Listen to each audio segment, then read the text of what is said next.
네, 이번 시간에는 동기 강화 모델의 세 번째 시간입니다. 여러분들 그 동기 강화 모델 2시간 동안 들으시면서 어떤 느낌이 왔습니까? 아, 지금까지 내가 나한테도 적용해서 사용할 수 있는 절호의 방법이구나. 이런 생각이 왔으면 참 좋겠습니다.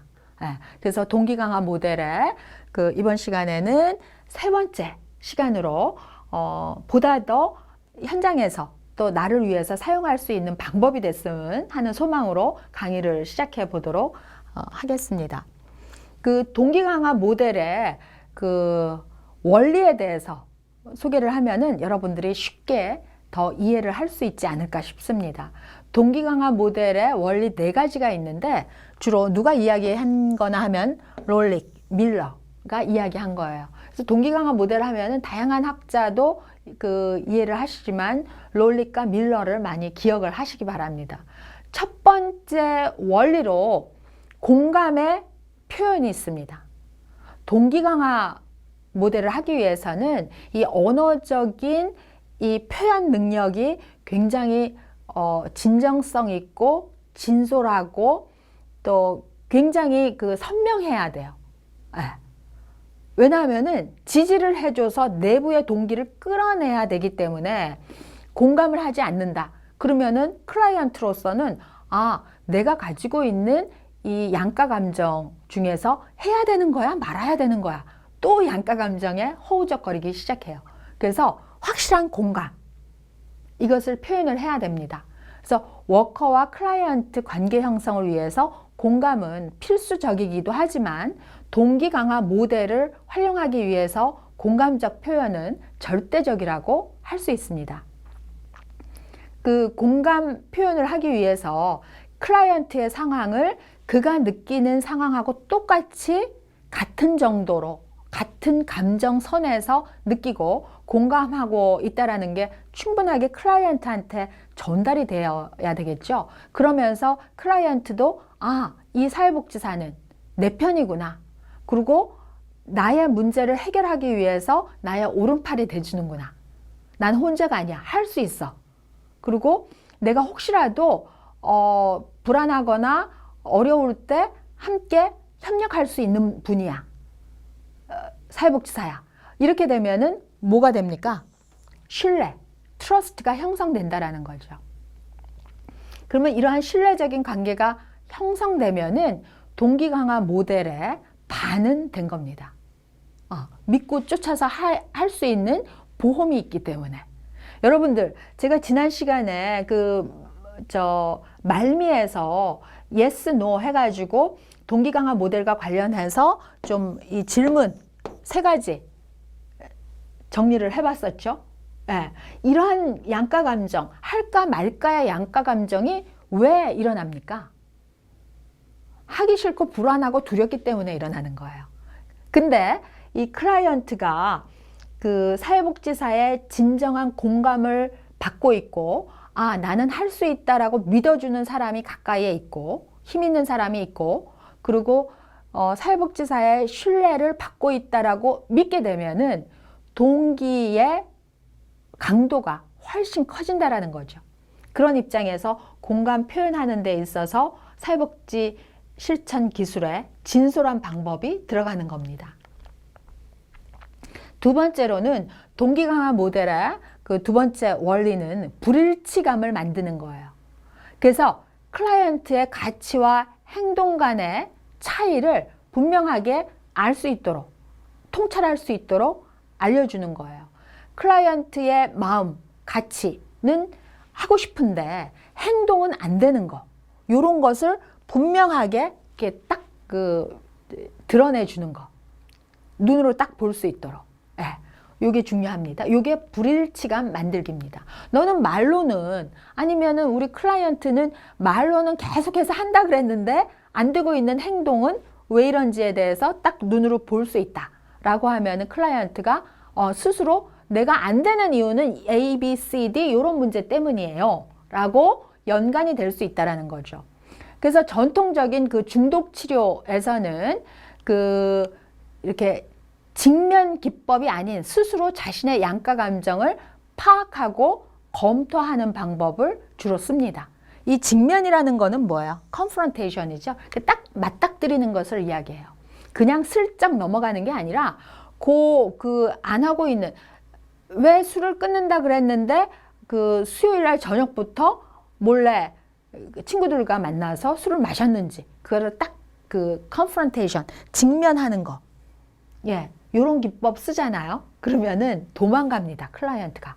그렇기 때문에 이러한 직면 기법이 아닌 양가 감정을 파악해가지고 보다 더 유리한 쪽으로 초이스할 수 있도록, 누가 초이스할 수 있도록? 클라이언트가 자발적으로 초이스할 수 있도록 방향을 지시해 주는 거, 요것입니다. 그래서 요 불일치감을 상황을 명확하게 볼 수 있도록 하는 것도 동기 강화 모델의 중요한 원리 중에 하나입니다. 세 번째는 저항과 함께 구르는 거예요. 예. 그래서 변화에 대해서 클라이언트의 저항이라든가 주저함, 망설임, 이럴까 저럴까 하는 어리둥절함, 이런 것들을 있는 그대로 인정하고 존중해 준다라는 의미예요. 누구나 다 이런 상황에서는 이러한 망설임과 저항이 있고 주저함이 있을 수 있다. 왜냐하면 한 번도 해본 적이 없기 때문에, 가보지 않은 길이기 때문에 두려움, 불안이 있을 수 있죠. 그것을 있는 그대로 인정해주고 존중해주는 거. 그러면은 또 신뢰를 하게 되겠죠. 예, 그래서 저항에 직면하거나 회피하지 않고 클라이언트 방어 상태를 점점 감소시키도록, 이게 중요합니다. 예, 저항과 또 회피를 이렇게 감소할 수 있도록. 그러면 저항하지 않고 회피하지 않으면은 맞닥뜨리게 되는 거죠. 하게 되는 거죠. 예. 이게 롤릭과 밀러가 주장한 동기 강화 모델의 원리 중에 하나입니다. 마지막으로는 요거예요. 자기 효능감을 지지해 주는 거. 자기 효능감이라는 건 뭡니까? 자기 스스로 무엇을 할 수 있다라는 신념, 믿음. 이것이 흔들릴 때는 행동을 못 하게 돼요. 내 스스로 내가 직접 한 거는 뭐든지 실패했다, 안 됐다 했을 경우에는 계속 망설여요. 그렇기 때문에 자기 효능감을 지지해주고 클라이언트가 변화의 주체이면서 변화할 수 있는 능력이 있다는 것을 스스로 믿고 확증하고 확인할 수 있도록 그 경험을 꼭 함께 하면서 행동할 수 있도록 해줘야 된다는 거죠. 그랬을 때 자기 효능감이 한번 확인이 되잖아요. 그럼 그 다음 일 때는 더 자기 효능감이 커지고 더 할 수 있고 더 확실하게 할 수 있고, 그러다 보면은 어떠한 행동 변화를 위해서 내가 계획했던 일에 대해서 망설임 없이, 양가 감정 없이 바로 신속하게 나갈 수 있다는 겁니다. 예, 그래서 적용 대상을 한번 알아보도록 하겠습니다. 초기에는 그 중독 치료, 알코올 중독이라든지 마약 중독이라든지 성 중독, 의존자한테 적용되었었는데, 오늘날에는 그냥 일반 정신건강 분야의 모든 클라이언트, 때로는 최근에 들어서는 일반 그 학생들한테도 또 학습 욕구를 고도화시키기 위해서 동기 강화 모델을 쓰는 상황이기도 합니다. 그래서 오늘날 모든 분야에서 대상이 확대 적용하고 있다라고 아예 그렇게 생각을 하시면 되겠고요. 그리고 자신의 행동에 대해서 부정하고 또 변화에 대한 동기가 없는, 적은 중독 행동을 가진 사람 또는 대상자 뿐만 아니라 일반 사람들한테도 쓰는데, 예를 들면 이런 사람들, 알코올, 또 흡연, 약물, 도박, 또 폭력, 가정폭력이라는 게 굉장히 스펙트럼이 넓은 문제예요. 예를 들어서 다음부터는 폭력을 쓰지 않겠다라고 약속을 하지만 폭력이라는 문제 해결의 효과를 보잖아요. 그러면 그 다음에는 폭력이 더 쉽게 나오는 거죠. 그러니까 폭력이 학습되는 거죠. 그렇기 때문에 이 폭력 치료하는 데 있어서 동기 강화 모델, 폭력을 쓰지 않는 쪽으로 선택하도록 강력하게 모티베이션을 시키는 게 굉장히 중요합니다.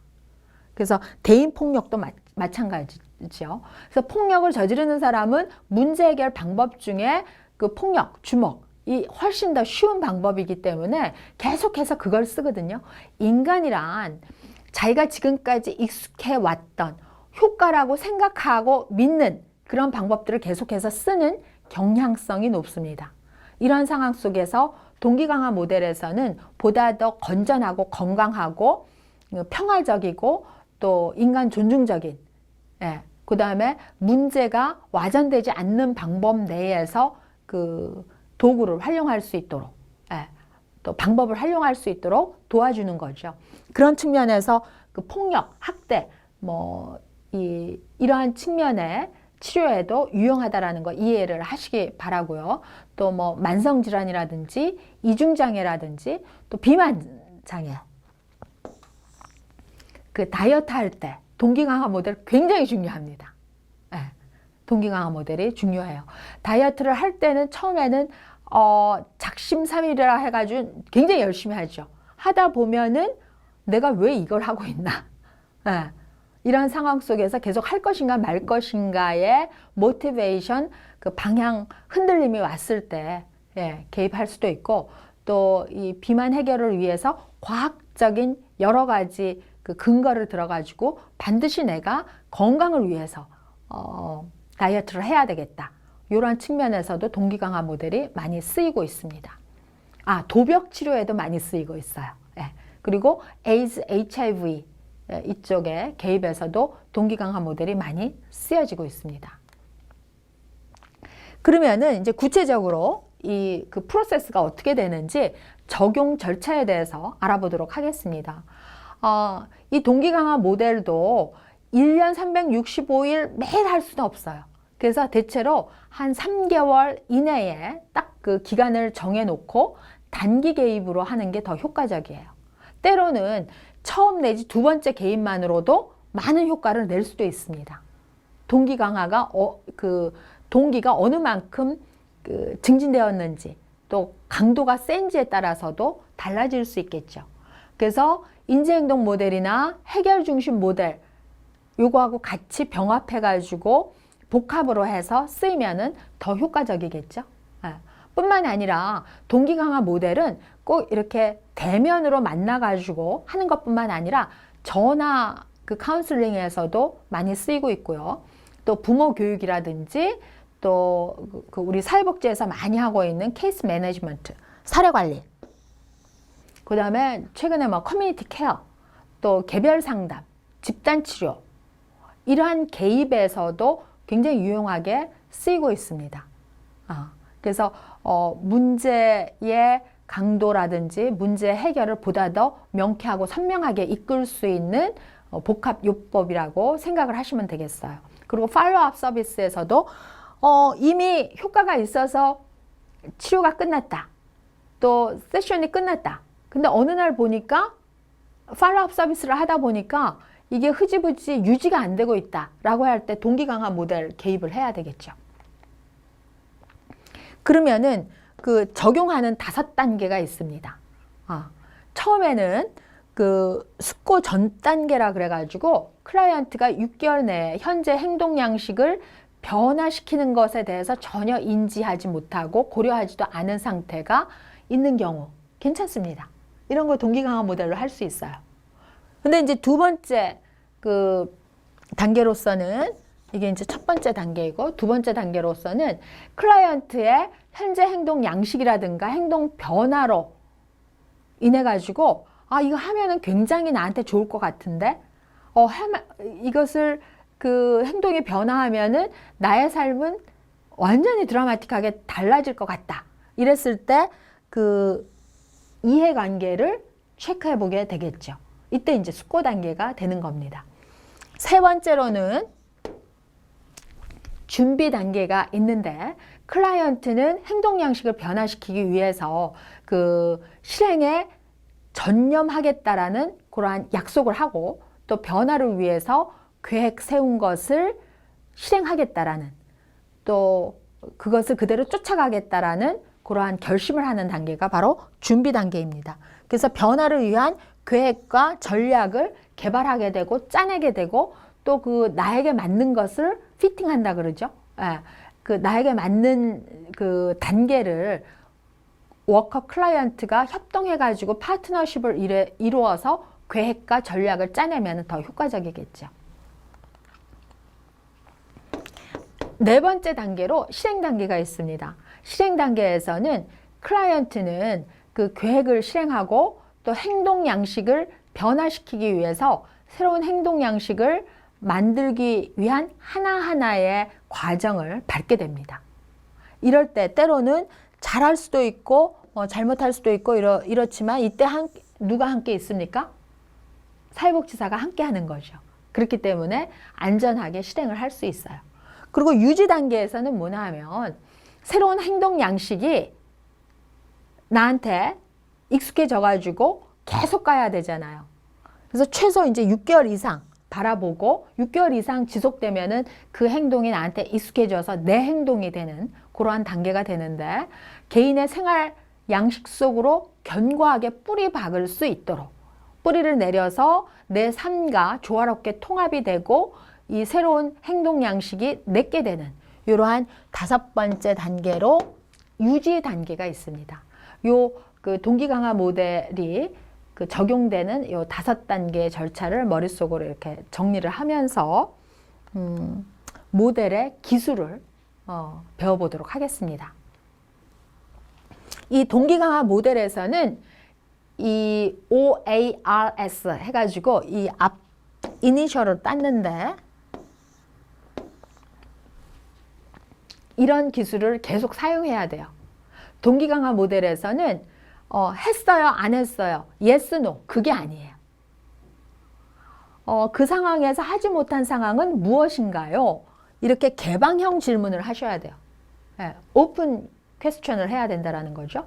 그리고 설령 클라이언트가 하지 못했다 손치더라도 클라이언트가 가지고 있는 여러 가지 양가 감정, 그것을 있는 그대로 인정을 해줘야 돼요.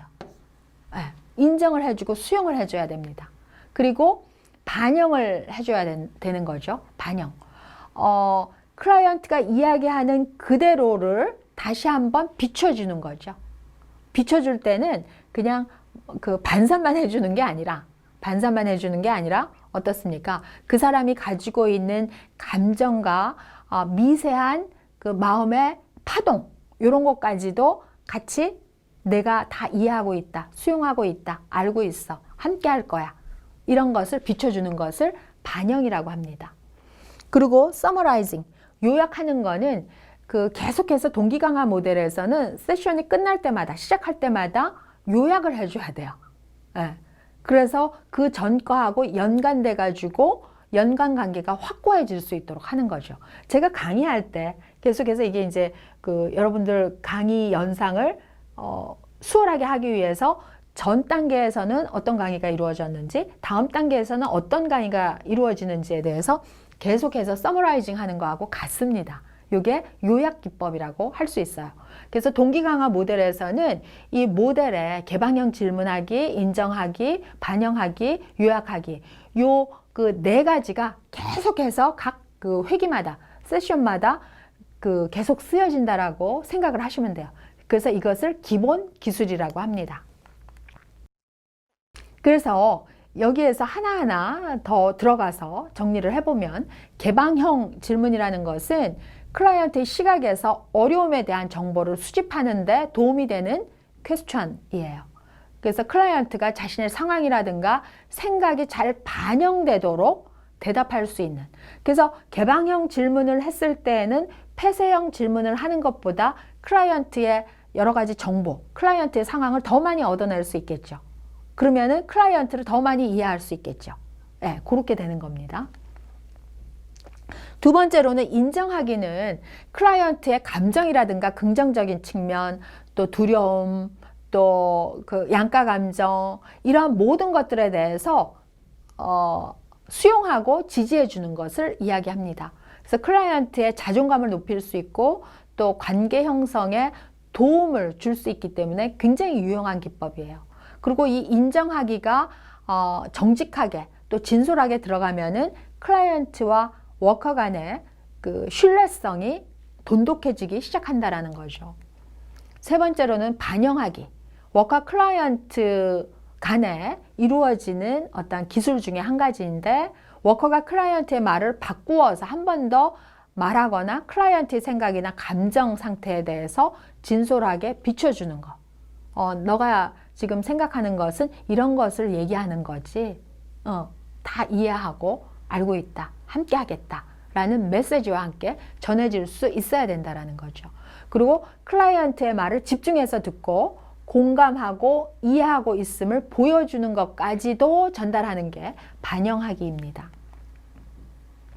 제가 요약하기 많이 설명을 드렸는데, 상담하는 동안에 나눈 대화 내용을 그 상담이 진행되고 있는 동안이나 마지막에 이렇게 다시 서머라이징 하는 것을 이야기를 합니다. 그랬을 때 그 클라이언트로 하여금 확 흩어졌던 어떠한 그 여러 가지 것들이 정리가 하나로 되고, 또 핵심 키워드 내지는 포커스를 딱 맞추는, 선명하게 보여지는 그러한 효과가 있을 수 있다는 거죠. 그래서 클라이언트 자신의 문제에 대해서 객관적으로 이해를 할 수 있게 됩니다. 그리고 워커 자신의 말을 이해하고 있다는 것도 서로 교환할 수 있다는 거죠. 그래서 요약할 때는, 요약하기 중요하다라고 얘기했는데, 세 가지 종류가 있어요. 수집 요약이 있어요. collecting summarize. collecting summary 하는 거죠. 클라이언트와의 대화를 하는 동안에 클라이언트에게서 변화 대화에 관한 주제가 여러 번 나올 때 그런 것들을 수집하는 수집 요약이 있을 수 있습니다. 그래서 몇 문장만으로 짧게 하고 이야기 흐름을 방해하지 말아야 되고 지속하게 해야 되는 그러한 요건은 있습니다. 근데 이 수집 요약을 너무 자주 사용을 하잖아요. 그러면은 뭐 이렇게 탐정하는 듯한 인위적인 그러한 느낌이 나서 오히려 역효과가 날 수도 있기 때문에 중요한 시기에 정확하게 사용하는 것이 중요합니다. 두 번째로는 연결 요약이 있습니다.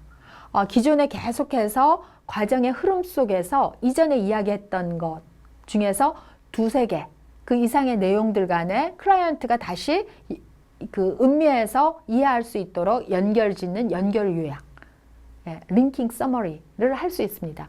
그래서 요거의 그 장점은 클라이언트의 양가 감정을 명료하게 할 수 있는 거죠. 그리고 장점과 단점을 점검하게 해줘서 클라이언트가 뭔가를 선택할 수 있도록 동기를 더 업시킬 수 있도록 하는 효과가 있습니다.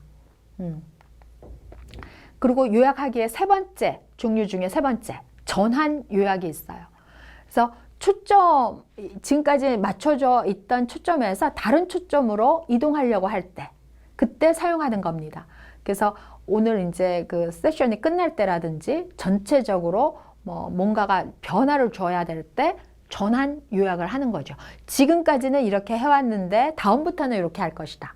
지금까지 해왔던 거와는 다르게 이번엔 이렇게 할 것이다. 이게 바로 그 전환 요약입니다.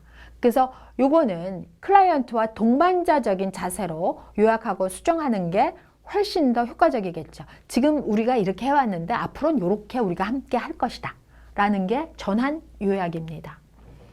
제가 그 기초 기술 요거 항상 이해를 하셔야 된다라고 했죠. 요 기초 기술을 통해서 단기간의 상담을 진행할 때 워커가 클라이언트에게 스스로 변화 진술을 이끌어낼 수 있도록 해야 되는 거고요. 또 이러한 기초 기술 이용할 때 계속해서 클라이언트가 자기 문제 스스로 딱 고착돼서 들러붙어서 변화의 가능성이 없어질 수도 있어요. 이럴 때는 추가로 변화 진술 질문을 할 수 있도록 해야죠. 그래야지 양가 감정을 해결하는데 도움을 줄 수 있겠죠. 그리고 클라이언트의 변화 진술을 통해서 클라이언트의 향후 계획이라든가 앞으로 어떻게 할 것인지도 알아보는 게 좋겠습니다. 그리고 또 변화 대화. 지금까지 이랬었는데 확 변화해서 어떠한 쪽으로 갈 것인지를 굉장히 강력하게 이야기 풀어나가는 것도 도움이 될 수 있습니다. 그래서 현상 유지를 하는 것의 단점, 또 변화의 장점, 변화의 가능성에 대한 그 희망, 이런 것들을 함께 이야기하는 것도 도움이 되겠죠. 그래서 그 부정과 동반되는 다양한 이러한 변화에 대한 저항을 이겨낼 수 있도록 도와주고 또 클라이언트 핵심 그 행동의 변화 동기를 끌어내어주는 그러한 동기 강화 모델의 개입 기술에 대해서 하나하나 점검을 해 보시기 바라면서 모델의 장점 6가지와 단점 3가지를 빠르게 정리를 해 보겠습니다. 모델의 장점은 지금까지 여러 기법과 사용할 수 있다는 거 이야기했습니다. 두 번째로는 그 동기를 극대화하기 때문에 그 접근도 쉽고 어려운 기술이 아니다라는 것도 이야기했고요. 그리고 굉장히 그 협력적인 또 파트너십을 강조하는 목표 지향적인 것이기도 하고 사회복지의 가치에 적합하기도 한 모델이다 라고 이야기했습니다. 그리고 그 치료에 앞서서 동기가 낮은 클라이언트가 있다면 근원적인 동기를 불어넣을 수 있다라고 이야기를 했습니다. 그리고 문제가 생기면 다시 치료하면 됩니다. 그리고 어떤 다양한 장면에서 유용한 방향으로 사용할 수 있는 방법이라고 이야기했는데 이에 비해서 단점은 그 워커가 굉장히 그 능숙한 테크닉으로 들어가야 돼요. 그리고 이것이 만병통치약이라는 오해는 하지 마셔야 됩니다. 그리고 단순한 평가 피드백이라고 생각하는 경우 효과가 없을 수도 있습니다. 그래서 이러한 다양한 특정 이론에 근거한다라는 생각이라든지 또 인지행동 치료의 하위 유형이라든지 배우기 쉽다라든지 이렇게 그 평가절하에서 생각하면 크게 효과가 없다라는 걸 이해하시면서 동기 강화 모델 이 3번째 시간을 마치면서 다음 시간에는 그 개인 접근 사회복지 실천 기술에 대해서 설명을 해보도록 하겠습니다. 수고하셨습니다.